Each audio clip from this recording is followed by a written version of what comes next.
মিজানের পাল্লায় সবচেয়ে ওয়েটফুল আমল হবে, সবচেয়ে ভারী আমল হবে, মিজানের পাল্লাকে অনেক বেশি ওজনই করবে, আপনার নেক আমলের পাল্লাকে ভারী করে আপনাকে জান্নাতে যাওয়ার পথ সুগম করবে। সে আমল হলো আল্লাহর জিকির, বিশেষ করে সুবহানাল্লাহ, আলহামদুলিল্লাহ এবং একটু আগে লা ইলাহা ইল্লাল্লাহ জানলাম, সেই সাথে আল্লাহু আকবার, এই চারটি বাক্য সুবহানাল্লাহ, আলহামদুলিল্লাহ, লা ইলাহা ইল্লাল্লাহ, আল্লাহু আকবার।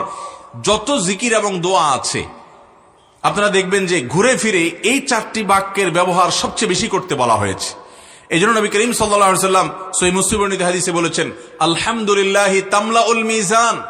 যদি কেউ আলহামদুলিল্লাহ বলে তো এটা মিজানের পাল্লাকে পরিপূর্ণ করে দিবে।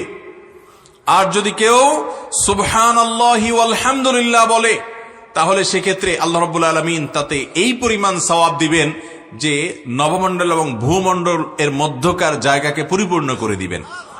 যদি একবার সে সুবহানাল্লাহি ওয়া আলহামদুলিল্লাহি এইভাবে বলতে পারে, সেই কামনা বাক্যে এটার অর্থ বুঝে মোহাব্বতের সাথে আল্লাহ তাআলা যে মান এবং কোয়ালিটি চান সেই কোয়ালিটি নিশ্চিত করে, অতএব বেশি বেশি করে মোহাব্বতের সাথে ধীরস্থিরতার সাথে আমরা এই তাসবিহ তাহমিদ পেশ করব।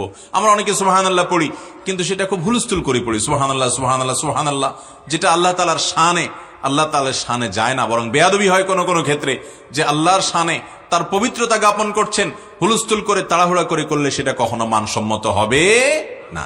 ভাইরা আমার, এই সম্পর্কে যে হাদিস একটা ইতিমধ্যে আমরা জানলাম যে আলহামদুলিল্লাহ এটা মিজানকে পরিপূর্ণ করে কিয়ামতের ময়দানে করবে।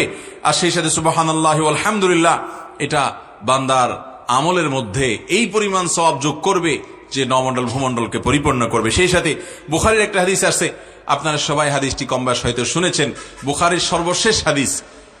নবী করিম সাল্লাল্লাহু আলাইহি ওয়াসাল্লাম বলেছেন, কালিমাতানে খাফিফাতানে আলাল লিসান সাকিলাতানে ফিল মিজান হাবিবাতানে ইলার রহমান। দুটি বাক্য আছে যে বাক্যগুলো মুখে বলতে খুবই সহজ অথচ আল্লাহর কাছে খুবই প্রিয় আর মিজানের পাল্লায় অনেক বেশি ভারী হবে। সে বাক্যগুলো কি? সুবহানাল্লাহি ওয়া বিহামদিহি সুবহানাল্লাহিল আযীম, সুবহানাল্লাহি ওয়া বিহামদিহি সুবহানাল্লাহিল আযীম। মুহাব্বতের সাথে, আজমতের সাথে, আল্লাহর বড়ত্ব অন্তরে উপস্থিত করে বারবার করে আমরা এই বাক্য পাঠ করব, সুবহানাল্লাহি ওয়া বিহামদিহি সুবহানাল্লাহিল আযীম। অর্থাৎ আমি পবিত্রতা বর্ণনা করছি আল্লাহ রাব্বুল আলামিনের প্রশংসা সহকারে পবিত্রতা।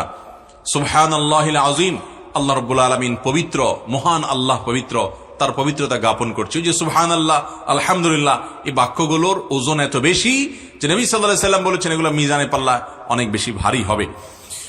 ঠিক একইভাবে আরো বহু হাদিস এই মর্মে পাওয়া যায়। আমার মনে হয় দলিল বা প্রমাণ হিসাবে এই দুটি যথেষ্ট। তাহলে আমরা দ্বিতীয় আমলও পেয়ে গেলাম, সেটা হলো বেশি বেশি সুবহানাল্লাহ, আলহামদুলিল্লাহ, লা ইলাহা ইল্লাল্লাহ এবং আল্লাহু আকবার, এই বাক্যগুলো বেশি বেশি পাঠ করলে মিজানের পাল্লাকে অনেক বেশি ওজনই করে।